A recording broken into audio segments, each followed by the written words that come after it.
Oke, kita mau ngobrol-ngobrol tentang buku yang dituliskan Kang Yogi. Ada Senja di Atas Manoreh.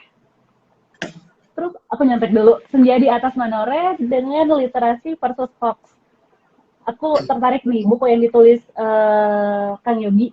Ada yang pengen disampaikan kah tentang gagasan dari buku ini? Fajar di Atas Manoreh dulu deh. Kang Oke, Yogi, ini bukunya berkisah tentang apa, ceritanya bagaimana, dan apa pesan yang ingin disampaikan dari buku ini. baik. Nah, kebetulan saya juga bawa bukunya ini ya, Fajar di Atas Menoreh.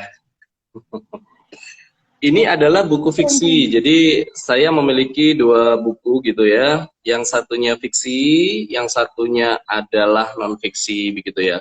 Oke lah, kita cobalah kuliti satu persatu nih Mbak ya.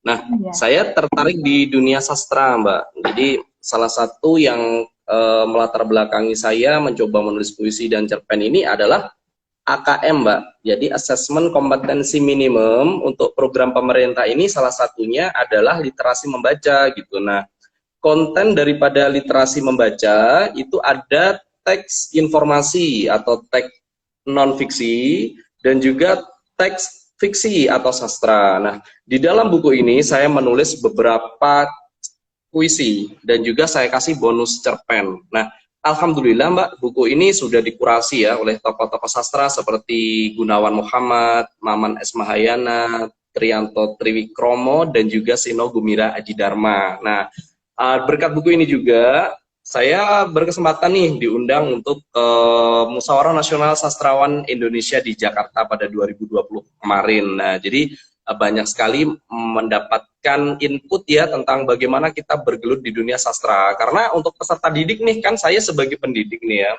Nah, sebagai pendidik ini salah satunya saya harus melakukan banyak kegiatan internalisasi apresiasi sastra.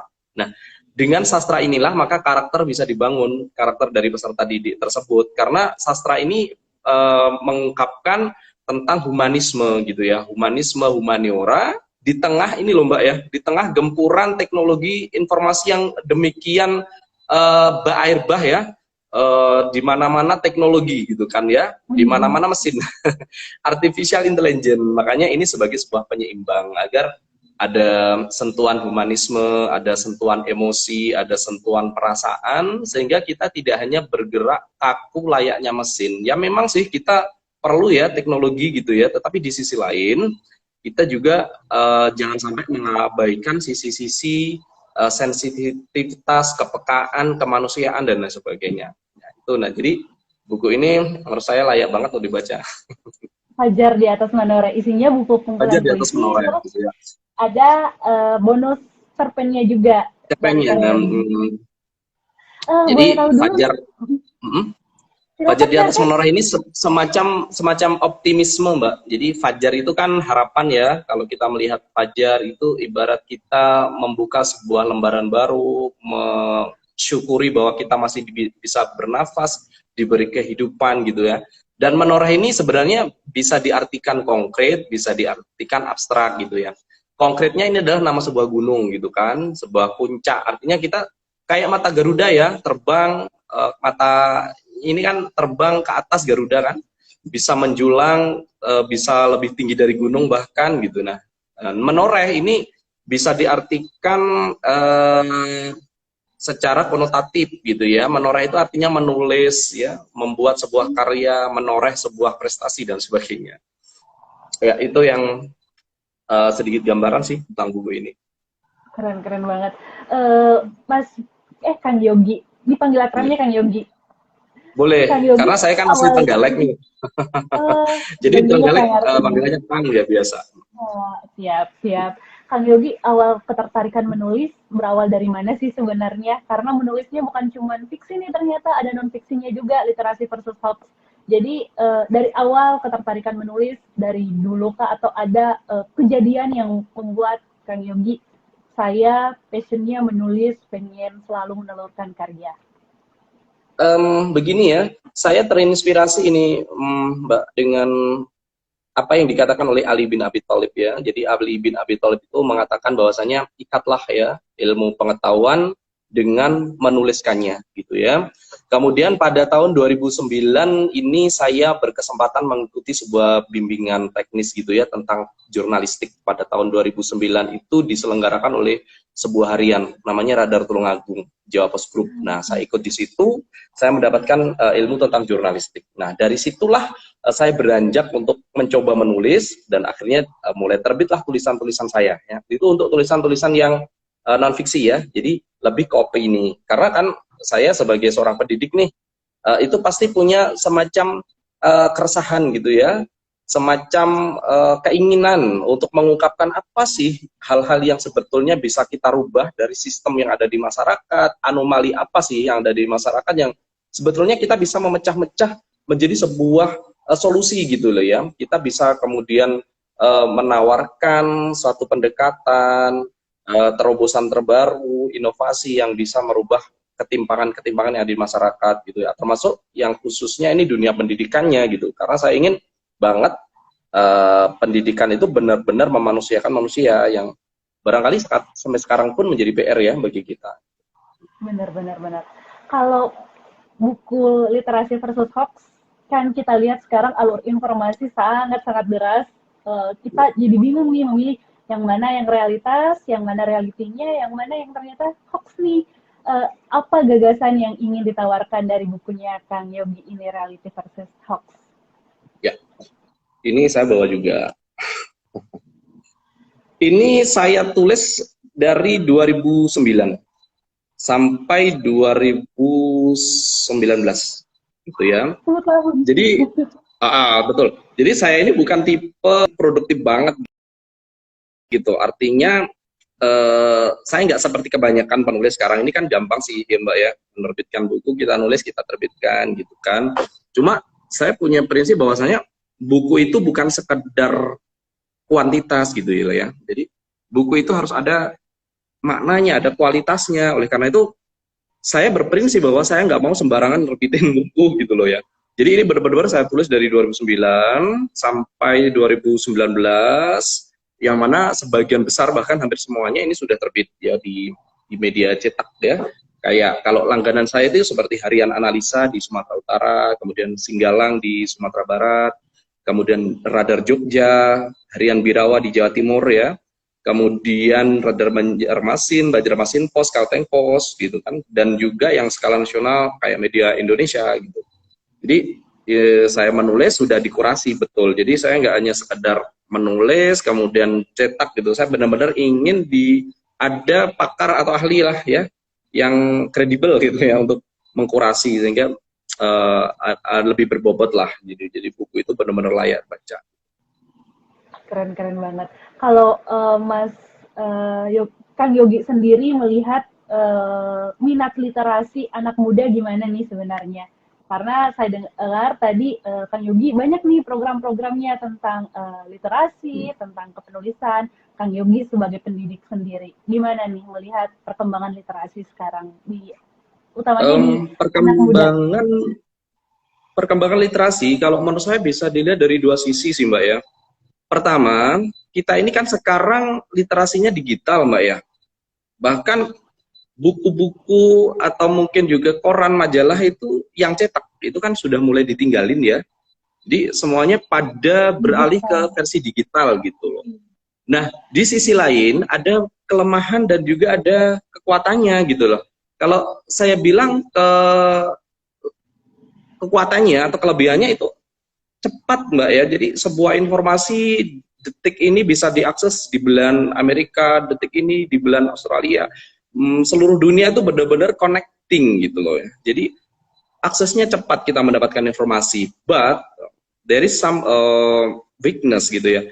Bahwasanya buku yang dicetak atau yang disampaikan yang tidak dicetak atau dalam versi digital itu kadangkala memang secara kualitas gitu ya, walaupun tidak semuanya itu rata-rata kebanyakan kan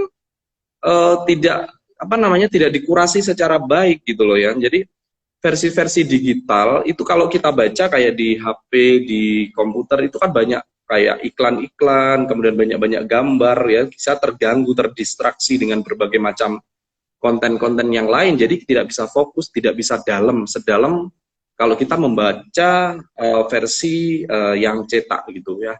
Bahkan kita kalau yang benar-benar kutu buku akan ada yang kurang kalau kita tidak mencium aroma khas dari kertas tersebut gitu ya. Oleh karena itu saya menghimbau sih ya bahwa misalnya kalau kita membaca ya harus pandai-pandailah untuk menyaring gitu ya, mana yang Mbak tadi bilang betul banget, mana yang benar-benar fakta, mana yang hoax. Karena di era digital ini memang kita sedang menghadapi tsunami disrupsi, kemudian juga konten-konten yang tidak benar begitu. Ya. Ada tips tersendiri kah dari Kang Yogi gimana caranya menyeleksi antara yang mana fakta, mana hoax? Kuncinya satu aja sih kalau saya sebagai pendidik ya Mbak ya. Kuncinya adalah banyak membaca gitu ya, dan membacalah buku-buku yang berkualitas gitu ya. Dan dengan cara seperti itu maka kita akan terlatih untuk berpikir namanya HOTS Mbak. HOTS itu adalah high order thinking skill. Nah di sana ada kita diasah untuk kemampuan analisa, evaluasi dan kritis. Nah disitulah ketika kita sudah kritis, sudah evaluatif, sudah analitik gitu ya, kita pun ketika mendapatkan sebuah informasi yang sifatnya itu fake gitu ya, atau tidak benar, kita akan cepat terendus dengan baik, kita akan cepat memahaminya gitu. Oleh karena itu salah satunya adalah kita cobalah lebih banyak mencelupkan diri kita kepada buku-buku berkualitas daripada sekedar gemerlap media sosial, gemerlap informasi-informasi digital yang barangkali belum jelas ini kredibilitasnya begitu. Saya sendiri juga termasuk tipe orang Mbak yang mencoba membatasi diri ya terhadap media sosial gitu loh ya. Saya lebih suka ketika tidur itu harus ada buku yang berkualitas, bukan sekedar HP gitu loh. Kalau sudah ada HP memang kita gampang sekali tercemplung ke dalamnya, itu kan kita menikmati ya, ada gambar-gambarnya asik kan ya. Kemudian kita bisa chat sana sini sampai lupa waktu. Tapi kalau kita udah baca buku berkualitas sebagai penyeimbang nih, nah kita pun akan berpikir kritis, dan kita ketika menulis itu tidak hanya sekedar di chat, tapi kita menulis di depan komputer menjadi sebuah karya yang jelas, yang ada pengantarnya, yang ada alasan-alasannya, logika berpikirnya, ada data-datanya, itu yang penting. Nah akhirnya dari situ saya menulis, mengetik, tidak hanya sekedar di chat-chat gitu ya. Jadi benar-benar di depan komputer, kemudian saya kirim di media, dimuat gitu. Akhirnya ketika sudah banyak karya-karya saya, coba saya bukukan, salah satunya ini. Dan ini pun alhamdulillah ini Mbak ya, tahun 2017 ini di dalam buku ini ada juara 1 Korpri Story ini yang menyelenggarakan, ada Korpri tahun 2017, juara 2 Opini tingkat nasional Kemendikbud ya tahun 2017, dan juara harapan jurnalistik pada waktu pendidikan keluarga Kemendikbud juga. Wah, keren banget. Beberapa karya untuk yang 2018-2019 ya alhamdulillah ada beberapa yang masuk AS 10 besar, nominator yang tingkat nasional, insya Allah menunggu untuk terbit lah. Amin, semoga dilancarkan Mas. Kalau gitu ternyata untuk memilah antara informasinya fakta ataupun hoax, ternyata kuncinya adalah membaca. Jadi semakin sering membaca bahan bacaan berkualitas, kita juga bisa mampu lebih kritis melihat informasi itu. Keren banget. Kang Yogi, ada pesan nggak sih yang ingin disampaikan untuk para pembaca buku ataupun yang ingin nantinya juga menuliskan buku tentang gagasan-gagasan pribadinya? Kang Yogi, ada tips atau ada pesan tersendiri? Oke lah, saya coba mengutip apa yang dikatakan Barack Obama tadi ya, bahwasanya reading is important gitu lah ya. Jadi if we know how to read, the world will open up to you gitu ya. Jadi dunia akan membuka jendelanya pada kita, dan itu benar-benar terjadi. Begini, kalau kita membaca ini Mbak ya, otomatis kan vocabulary kita, kosakata kita ini kan berkembang. Nah, saya juga percaya bahwasanya apabila kosakata kita berkembang, itu akan berbanding lurus dengan langkah-langkah kita. Langkah kita semakin luas, kita bisa go internasional juga. Dan alhamdulillah ketika saya tertarik di bidang misalkan pendidikan di Australia gitu kan, saya tertarik membaca tentang itu, dan alhamdulillah saya berkesempatan ke Australia. ketika saya menulis tentang pendidikan inklusif nih. Saya kemarin ikut pendidikan inklusif di tahun 2018 gitu ya. Walaupun hanya finalis gitu ya.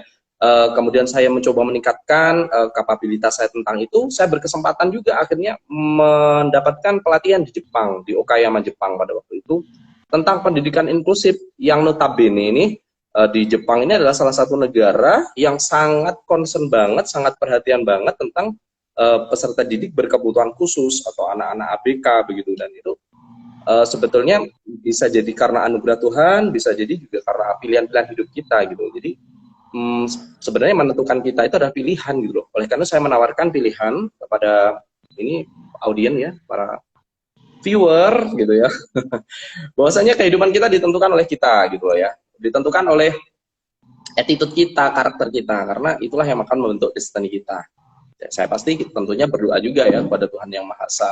Oleh karena itu saya mengajak nih untuk coba bisa mengikuti jejak saya, bisa mencoba mendapatkan buku ini juga nih, bisa di Tokopedia juga ada, tinggal klik judulnya gitu ya. Dan teruslah membaca gitu ya, sebagaimana Ibu kita Kartini itu menawarkan sebuah solusi bagaimana hidup lebih terang benderang gitu ya. Bagaimana menghadapi, menghilangkan kegelapan itu dengan membaca kuncinya. Dan kalau membaca harus yang berkualitas gitu ya. Harus benar-benar yang selektif lah, buku-buku berbobot. Bener banget, bener. Artinya kunciannya emang banyak-banyak membaca dan selektif memilih bahan bacaan. Ya. Keren banget, Mas Kang Yogi. Aduh, sering keserimpet Kang Yogi. Kang Yogi, tadi kalau mau mendapatkan bukunya, langsung search aja di e-commerce artinya. Nanti bisa pesan lewat sana. Boleh lewat WA juga bisa. Oke, Lewat siap. Tokopedia juga bisa. Oke, siap-siap. Teman-teman, kalau pengen lihat informasi tentang bukunya Kang Yogi, silahkan dicek di katalognya di Feed Mata Garuda. Terima kasih banyak Kang Yogi untuk waktunya di hari Sabtu ini. Masih bekerja, tapi tetap meluangkan waktu buat bincang-bincang bareng kita. Ya. Suasana kelasnya keren banget. Kang Yogi lancar juga untuk studinya ke depan. Semoga semoga lancar juga studinya, semoga sehat, dan terima kasih buat waktunya hari ini. Terima kasih, Mbak.